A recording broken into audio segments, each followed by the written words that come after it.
నమస్తే, welcome to square talks. Netflix అనే ఓటీటీలో అడాలసెన్స్ అనే ఒక వెబ్ సిరీస్ ప్రస్తుతం ఇంటర్నేషనల్ టాక్గా మారింది. దేశాల్లో ఈ అడాలసెన్స్ అనే ఒక వెబ్ సిరీస్ గురించి చాలా చర్చిస్తున్నారు. ఇంతకీ ఆ నెట్ఫ్లిక్స్ షోలో కంటెంట్ ఏంటి అని మనం చూసినప్పుడు ఒక 13 ఏళ్ల అబ్బాయి, టీనేజ్ అబ్బాయి తన ఫ్రెండ్ ఒక అమ్మాయిని చంపేస్తాడు. అది అనేక సార్లు పలుమార్లు పొడిచి క్రూరంగా కిరాతకంగా చంపేస్తాడు. ఇలాంటి అంటే క్రైమ్ బేస్డ్ వెబ్ సిరీస్లు ఈ మధ్య బోలెడ్ వస్తున్నాయి. ఓటీటీలు వచ్చిన తర్వాత ఎలాంటి సెన్సార్ సమస్యలు కూడా ఉండవు కాబట్టి కొన్ని వైలెంట్గా, కొన్ని బూతులతో, కొన్ని న్యూడ్ సీన్స్తో, లెస్బియన్ గే ఎలిమెంట్స్తో ఇలా విచ్చలవిడిగా చాలామంది చాలా వెబ్ సిరీస్లు తీస్తున్నారు. ఇవన్నీ చాలామంది చూస్తుంటారు, చూసి వదిలేస్తుంటారు. కానీ ఈ అడాలసెన్స్ అనేది ఆ కోవకు చెందింది కాదు. ఈ అడాలసెన్స్ ఎంత పెద్ద సక్సెస్ అయింది, ఎంత పెద్ద సెన్సేషన్గా మారింది, ఇది ఎంత పెద్ద చర్చకు దారితీస్తుంది అంటే బ్రిటన్ ప్రధానమంత్రి స్టార్మర్ స్వయంగా దీని గురించి కెమెరా ముందు చర్చించి, నేను నా 14-16 ఏళ్ల పాప బాబుతో కలిసి, అంటే తన పిల్లలతో కలిసి చూడడం జరిగింది. ఇది పిల్లలతో కలిసి చూసినప్పుడు నాకు కొంత ఇబ్బందిగా అనిపించింది. అయినప్పటికీ ఈ అడాలసెన్స్ అనే సిరీస్ ఏదైతే ఉందో, ఈ అడాలసెన్స్ అనే ఓటీటీ నెట్ఫ్లిక్స్లో ఉన్న కంటెంట్ ఏదైతే ఉందో, దీన్ని బ్రిటన్లో ఉన్న స్కూల్స్ అన్నింటిలో పిల్లలకు కూడా చూపించాలని చెప్పి ఆయన ఆదేశాలు ఇవ్వడం జరిగింది. అలాగే పేరెంట్స్ అండ్ టీచర్స్ కూడా ఖచ్చితంగా ఇది చూడండి అని ఆయన చెప్తున్నారు. అసలు ఇంత చర్చకు ఎందుకు దారితీసింది అడాలసెన్స్ అంటే, దీంట్లో కేవలం ఒక నేరం, ఆ నేరం చుట్టూ జరిగే ఇన్వెస్టిగేషన్, దర్యాప్తు, దీని గురించిన కథ కాదు. క్రైమ్ జరుగుతుంది, క్రైమ్ చుట్టూ ఒక 13 ఏళ్ల బాలుడిని తీసుకెళ్ళి అరెస్ట్ చేసి తీసుకెళ్ళి కరెక్షన్ సెంటర్లో పెడతారు. ఆ తర్వాత అతను ఎందుకు హత్య చేయాల్సి వచ్చిందనే ఇన్వెస్టిగేషన్ జరుగుతూ ఉంటుంది. అదంతా ఒక ఎత్తు. కానీ దాని వెనుక దాగున్న ఒక సామాజిక నగ్న సత్యం ఏదైతే ఉందో, చేదు నిజాన్ని మనం ఇప్పుడు జీర్ణం చేసుకోవాల్సిన పరిస్థితి ఉంది. దాన్ని అడాలసెన్స్ వెబ్ సిరీస్ ఎత్తి చూపడం జరిగింది. ఈ అడాలసెన్స్ వెబ్ సిరీస్లో ఏం జరుగుతుందంటే, 13 ఏళ్ళ ఒక అబ్బాయిని సోషల్ మీడియాలో అతడి ఫ్రెండ్స్ అందరూ బులీయింగ్ చేస్తారు. అంటే ఆ అబ్బాయిని అనేక విధాల మానసిక ఒత్తిడికి, మానసిక హింసకి గురి చేస్తారు. అతన్ని బెదిరించి భయపెట్టే ప్రయత్నం చేస్తారు. దానికి ప్రతిస్పందించి వైలెంట్గా రియాక్ట్ అయిన అబ్బాయి ఒక అమ్మాయిని హింసాత్మకంగా చంపేస్తాడు. దీనికి వెనుక ఇంకా లోతుగా తవ్వి తీసినప్పుడు, ఇప్పుడు వెస్టర్న్ కంట్రీస్ అన్నిట్లో కూడా, అంటే పాశ్చాత్య ప్రపంచంలో, వెస్టర్న్ వరల్డ్లో జరుగుతున్న చర్చ ఏంటంటే, ఇది ఒక అబ్బాయి, ఒక అమ్మాయి, ఒక చిన్న టీనేజ్లో ఉన్న ఒక అబ్బాయి ఇంకో టీనేజ్ అమ్మాయిని చంపడం అనే ఒక సింగిల్ కేసు కాదు. ఇది అమెరికా, యూరోప్లో నడుస్తున్న ఒక ట్రెండ్. సోషల్ మీడియా వచ్చిన తర్వాత, స్మార్ట్ ఫోన్స్ వచ్చిన తర్వాత, స్మార్ట్ టీవీస్ వచ్చిన తర్వాత, కంప్యూటర్లు ఎక్కువైపోయిన తర్వాత, ప్రతి ఇంట్లో కంప్యూటర్లు వచ్చేసిన తర్వాత, కంప్యూటర్లు హాల్లోంచి బెడ్రూమ్లలో కూడా వచ్చేసిన తర్వాత, మనిషికి డిజిటల్ గ్యాడ్జెట్స్కి మధ్య అనుబంధం పెరిగిపోయింది. అదే సమయంలో డిజిటల్ ప్రపంచంలోకి వెళ్ళి, డిజిటల్ ప్రపంచంలో గతి తప్పిపోయిన ఆధునిక మనిషి నిజ జీవితంలో అసలు ఉండట్లేదు. బయటికి వెళ్ళి కాసేపు తన పని ఏదైనా ఉంటే చూసుకొని మళ్ళీ ఇంటికి వచ్చేసి ఇంట్లో తన ప్రపంచంలో తను ఉండిపోతున్నాడు. ఇది ఏకాంతం కాదు. నిజానికి ఏకాంతానికి, ఒంటరితనానికి చాలా తేడా ఉంది. ఏకాంతం అంటే మనతో మనం గడపడం. కానీ ఇప్పుడు స్మార్ట్ ఫోన్ల కాలం వచ్చిన తర్వాత, సోషల్ మీడియా వచ్చేసిన తర్వాత ఎవరు కూడా తమతో తాము గడపట్లేదు. తమది కాని ఒక ప్రపంచంతో మనమందరము గడిపేస్తున్నాం. అందరం అని ఎందుకంటున్నానంటే, అంతో ఇంతో అందరూ కూడా స్మార్ట్ ఫోన్లకు, సోషల్ మీడియాకు బానిసలైన వాళ్ళు. కానీ కొందరు చాలా హద్దులు దాటేస్తున్నారు. ముఖ్యంగా బాల్యంలో ఉన్న వాళ్ళు పిల్లలు కావచ్చు, లేదంటే బాల్యం దాటి కౌమారంలోకి, అంటే టీనేజ్లోకి వచ్చిన పిల్లలు కావచ్చు. 13 నుంచి 19 వరకు, టీన్ అంటాం కదా, 13 నుంచి 19 వరకు ఈ పిల్లలు పూర్తి మెచ్యూరిటీ రాకుండా, అలాగే చిన్నపిల్లలు అని కూడా అనలేం, ఆ విధంగా చిన్నపిల్లలకి, యువతకి మధ్యలో ఉన్న టీనేజ్ పిల్లలు ఎవరైతే ఉన్నారో ఈ టీనేజర్స్ తమ శరీరంలో వచ్చే హార్మోనల్ చేంజెస్ కావచ్చు, మెంటల్ చేంజెస్ కావచ్చు, ఫిజికల్ చేంజెస్ కావచ్చు, వీటన్నిటిని కోపప్ చేస్తూ అంటే వీటన్నిటికి సర్దుకుంటూ మరోవైపు రియల్ లైఫ్ని కూడా లీడ్ చేయాలి. ఆ రియల్ లైఫ్లోకి వీళ్ళని వెళ్ళనివ్వకుండా ఈ స్మార్ట్ ఫోన్స్ అనేవి అడ్డుకుంటున్నాయి. ఒకప్పుడు అంటే ఒక 25 ఏళ్ల కిందట, 25 ఏళ్ల కిందట, 30 ఏళ్ల కిందట భారతదేశం లాంటి దేశాల్లో ఒక్కొక్క ఇంట్లో 5 మంది కంటే ఖచ్చితంగా ఎక్కువ మంది ఉండేవారు. 10 మంది కూడా ఉండేవాళ్ళు. కొందరు సార్లు 20 మంది, 15 మంది అలా పెద్ద పెద్ద కుటుంబాలు ఉండేవి. అందులో చాలా మంచి ఉంది. అందులో ఇప్పుడు ఉన్న చిన్న కుటుంబాలు అన్ని నష్టాలే అని చెప్పడానికి వీల్లేదు. ఇప్పుడు కొన్ని లాభాలు ఉండొచ్చు, అప్పుడు కొన్ని లాభాలు ఉండొచ్చు. అయితే న్యూక్లియర్ ఫ్యామిలీనా, జాయింట్ ఫ్యామిలీనా, లార్జ్ ఫ్యామిలీనా అనేది పక్కన పెడితే అప్పుడు సిటీలో అయినా, చిన్న చిన్న టౌన్స్లో అయినా, ఊర్లలో అయినా సరే మనిషి ఒంటరిగా ఉండేవాడు కాదు. మనిషి ఇంట్లో అమ్మమ్మ, నాయనమ్మ, తాతలు, అలాగే అక్కలు, చెల్లెళ్ళు, తమ్ముళ్ళు, అన్నలు, తల్లి, తండ్రి వీళ్ళందరితో కలిసి ఉండేవాళ్ళు. అలాగే ఇంటి నుంచి ఇంటి బయటకు వస్తే దాయాదులు ఉండేవాళ్ళు. అంటే బంధువులు, ఎవరో ఒక బంధువులు అటువైపు ఇటువైపు ఉండేవాళ్ళు. లేదంటే అన్ని రకాల కులాల వాళ్ళైనా, మతాల వాళ్ళైనా ఎంతో ఎంతో కలిసిమెలిసి ఒక ఇంటి పక్కన ఒక ఇంటి వాళ్ళు ఉండేవారు. ఎదురింటి వాళ్ళకి, పక్కింటి వాళ్ళతో రోజు ఇంటరాక్షన్ ఉండేది.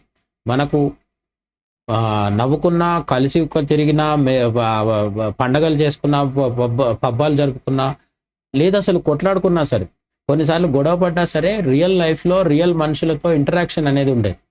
ఇప్పుడు ఏమవుతుంది, స్మార్ట్ ఫోన్స్ వచ్చిన తర్వాత ఒక అపార్ట్మెంట్లో ఒకే దగ్గర 200 కుటుంబాలు ఉన్నా సరే పెద్ద పెద్ద టవర్స్ ఉంటాయి.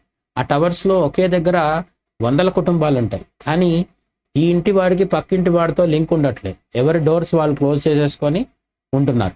పోనీ ఆ క్లోజ్డ్ డోర్స్ వెనకాల ఆ ఫ్యామిలీలో ఉన్న వాళ్ళైనా సరే ఒక దగ్గర ఉంటున్నారా అంటే హాల్లో ఎవరు ఉండట్లేదు, ఎవరి రూమ్లో వాళ్ళు ఉంటున్నారు. తండ్రికి పిల్లలకి సంబంధం లేదు, తల్లికి పిల్లలకి కొద్దిపాటి సంబంధం ఉన్న ఒకప్పటి తల్లి పిల్లల మధ్యలో ఉన్న అనుబంధం ఇప్పుడు లేదు. ఎవరి ధ్యాసలో వాళ్ళు ఉంటున్నారు. తల్లికి కూడా ఫోన్ అడిక్షన్ అయిపోయింది, పిల్లలకు అంతకంటే ఎక్కువ అడిక్షన్ అయిపోయింది. ఇవన్నీ పక్కన పెడితే నాయనమ్మ, తాత ఇలాంటి పెద్దవాళ్ళు ఉండడమే తక్కువైపోయింది. ఉన్నా కూడా వాళ్ళు కూడా ఒకప్పట్లాంటి పరిస్థితిలో లేరు. వాళ్ళు టీవీలు, ఇతరత్ర గ్యాడ్జెట్స్కి వాళ్ళు అలవాటు పడిపోతున్నారు. ఈ విధంగా ఇంటి లోపల ఎవరి జీవితం వాళ్ళది, ఇంటి నుంచి బయటకు వస్తే కూడా ఎవరి జీవితం వాళ్ళది. అలాగే టీమ్స్ లాగా ఏర్పడి ఆడే ఆటలు పిల్లలు తగ్గిపోయినాయి ఫోన్ వచ్చిన తర్వాత. ఫోన్ పట్టుకొని ఒకరే కూర్చొని ఒకరే గడపడం చేస్తున్నారు. ఇంతకుముందు క్రికెట్ కావచ్చు, ఫుట్బాల్ కావచ్చు, లేదంటే చిన్న చిన్న ఆటలు, లోకల్ గేమ్స్ అయినా సరే, కబడ్డీ లాంటివి అయినా సరే పిల్లలు ఒక గుంపుగా ఏర్పడి ఆడుకునేవాళ్ళు. దానివల్ల డిప్రెషన్ వచ్చే అవకాశం కానీ, ఒంటరిగా ఉంటున్నామనే ఫీలింగ్ వచ్చే అవకాశం కానీ లేదు. ఇప్పుడు సోషల్ మీడియా వచ్చిన తర్వాత, స్మార్ట్ ఫోన్స్ వచ్చిన తర్వాత ఫోన్లో ఉంటాయి, ఫోన్లోనే ఉంటాం. ఆ ఫోన్తో మనం గడుపుతున్న కాలము ఏకాంతం కాదు, అది ఒంటరితనం. అంటే మనము ఫోను ఉంటున్నాం, కానీ ఫోన్ అనేది సజీవమైన పదార్థం కాదు. సజీవమైన ఒక ప్రాణి, లేదా ఒక జీవి, ఒక స్నేహితుడు, లేదా ఒక బంధువు, ఇవేవి కాదు. ఫోన్ అనేది ఒక నిర్జీవ పదార్థం. అందులో ఒక మాయా ప్రపంచం ఏర్పడింది. YouTube, social media, Twitter, Facebook ఇలాంటి వాటి వల్ల. ఇవన్నీ కాకుండా ఎవరికి తెలియకుండా, మూడో కంటికి కనిపించకుండా ఇన్కాగ్నిటో మోడ్లో చేసే వ్యవహారాలు కొన్ని ఉంటాయి. అంటే ఫోన్ వీడియోలు చూడడం కావచ్చు, ఇటువంటివన్నీ ఉంటాయి. ఈ విధంగా పిల్లలు, పెద్దవాళ్ళు కూడా అడిక్ట్ అవుతున్నారు. కానీ పెద్దవాళ్లకు ఉద్యోగ బాధ్యతలు, కుటుంబ బాధ్యతలు ఉండడం వల్ల అంతో ఇంతో ఫోన్ పక్కన పెట్టి వేరే పనులలో పడతారు. లేదంటే ఫోన్కి అడిక్ట్ అయినా కూడా ఏదో ఒక దశలో భయం వల్ల, విచక్షణ వల్లనో తప్పులు చేయకుండా ఉంటాం. కానీ టీనేజ్లో ఉన్న పిల్లలకి భయము, విచక్షణ పూర్తి స్థాయిలో ఉండవు. అదే అంతేకాకుండా ప్రపంచాన్ని అప్పటికి ఇంకా పూర్తిగా చూడలేదు కాబట్టి వాళ్ళు సెల్ ఫోన్లో ఏదైతే ఉందో అదే నిజమైన ప్రపంచం అనుకుంటారు.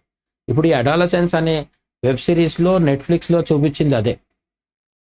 ఈ 13 ఏళ్ళ అబ్బాయి సోషల్ మీడియా, ఆ ఫోన్లో ఉన్న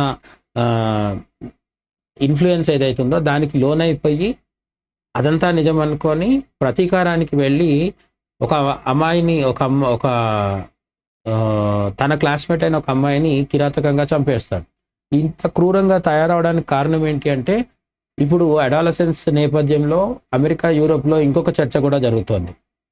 కేవలం స్మార్ట్ ఫోన్ పట్టుకున్నందుకు కానీ, స్మార్ట్ ఫోన్లో యూట్యూబ్ వీడియోలు చూసినందుకో, సోషల్ మీడియాలో పోస్టులు పెట్టినందుకో, లేదు ఈవెన్ ఫోన్ వీడియోలు చూసినందుకో పూర్తిగా చెడిపోవట్లేదు. అంతకంటే ప్రమాదకరమైనది ఒకటి జరుగుతుంది. ఏంటంటే ఈ మధ్య కాలంలో మన దగ్గర కూడా బెట్టింగ్ యాప్స్ చర్చ జరిగినప్పుడు ఇన్ఫ్లుయెన్సర్స్ అనే పదం వినిపించింది. ఈ ఇన్ఫ్లుయెన్సర్స్ అంటే ఎవరు? వీళ్ళకి ఏ యూనివర్సిటీ కూడా సర్టిఫికెట్ ఇచ్చి మిమ్మల్ని ఇన్ఫ్లుయెన్సర్స్ చేస్తున్నామని ఎవరు చెప్పరు. డాక్టరో, ఇంజనీరో, లాయరో కాదు వీళ్ళు.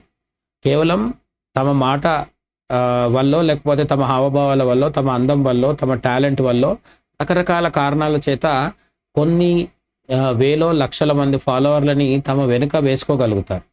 ఒకసారి ఫాలోవర్స్ వచ్చిన తర్వాత మంచి చెప్తే సంతోషం. మంచి చెప్పే ఇన్ఫ్లుయెన్సర్స్ సోషల్ మీడియాలో చాలా మంది ఉన్నారు. వాళ్ళు ఎవరిని తప్పు పట్టాల్సిన పని లేదు. కానీ మంచి వాళ్ళు ఎందరున్నా సరే ఒక్క చెడ్డవాడు ఉన్నప్పుడు జరిగే నష్టం చాలా తీవ్రంగా ఉంటుంది. అమెరికాలో, యూరోప్లో కొందరు ఇన్ఫ్లుయెన్సర్స్ చేసిన పని ఏంటంటే మిసోజిని, ఓవర్ మ్యాస్క్యులినిటీ, అంటే క్రూరంగా ఉండడము, కిరాతకంగా ఉండడము, పక్క వాళ్ళని హింసించడము, డ్రగ్స్ తీసుకోవడము, లేదంటే హింసాత్మకమైన గొడవలకు దిగడము, ఇది మాత్రమే మగతనము, అదే పురుషత్వము అనే ఒక ప్రచారం చేస్తున్నారు. అలాగే స్త్రీల పట్ల గౌరవం లేకుండా ఉండడము, వాళ్ళని ఒక సెక్స్ స్లేవ్స్గా చూడడము, ఒక ఆబ్జెక్టిఫై చేయడం, అంటే ఒక కేవలం తన కోరిక తీర్చుకోవడానికి ఉపయోగపడడానికి మాత్రమే స్త్రీ ఉంది, తనకు గౌరవించాల్సిన అవసరం లేదు, తను నాతో సమానం కాదు, తను నాకంటే తక్కువ అనే రకమైన ఒక మిసోజినికి అనే అలవాటు చేస్తున్నారు ఈ ఇన్ఫ్లుయెన్సర్స్ అందరు కలిసి. టీనేజ్ బాయ్స్లో, ముఖ్యంగా అమెరికా, యూరోప్లో టీనేజ్లో ఉన్న బాయ్స్ని ఇటువంటి విషపు ఆలోచనలకు లోను చేస్తున్నారు. చేసి వాళ్ళ చేత డ్రగ్స్ తీసుకునేలాగా, అలాగే వాళ్ళ చేత బెట్టింగ్లు చేయించడము, అలాగే వాళ్ళ చేత గ్యాంగ్ వార్స్, హింస, చివరికి ఇప్పుడు అడాలసెన్స్ సినిమాలో చూపించినట్టుగా మర్డర్లు కూడా చేయించేదాకా ఈ ఇన్ఫ్లుయెన్సర్ల ప్రభావం ఉంటుందన్నమాట. కాబట్టి ఈ మొత్తం విషయం చూసినప్పుడు మనకు అర్థం కావాల్సింది ఏంటంటే, ముందుగా పెద్దవాళ్ళు ఎవరైతే ఉన్నారో వాళ్ళు ఫోన్ని విపరీతంగా వాడడం మానేయాలి. డిజిటల్ గ్యాడ్జెట్స్ ఏవైతే ఉంటాయో వాటికి వీలైనంత దూరంగా ఉంటూ పిల్లలకి సాధ్యమైనంత దగ్గరగా ఉండాలి. పిల్లలకి కూడా చేతికి ఒక ఫోన్ ఇచ్చేసి వాళ్ళ ప్రపంచంలో వాళ్ళని వదిలేసి మీ ప్రపంచంలో మీరుంటే ఈ రెండు ప్రపంచాలు ఎప్పటికీ కలవవు. అలాగే వాళ్ళు ఏం చేస్తున్నారో మీకు తెలియదు. పెద్దవాళ్ళు తప్పులు చేసే అవకాశం ఉన్నా దాన్ని అంతో ఇంతో సర్దుకుంటారు. చిన్నవాళ్లకు తప్పుడు చేయాలనే ఆలోచన వస్తే, ముఖ్యంగా టీనేజ్లో, వాళ్ళు వెంటనే తప్పు చేసేస్తారు. ఆ తప్పు చేసిన తర్వాత జీవితకాలం వాళ్ళు బాధపడాల్సి వస్తుంది. వాళ్ళు అందరూ కూడా బాధపడాల్సి వస్తుంది, పేరెంట్స్, ఈ టీనేజర్స్ యొక్క పేరెంట్స్ కూడా.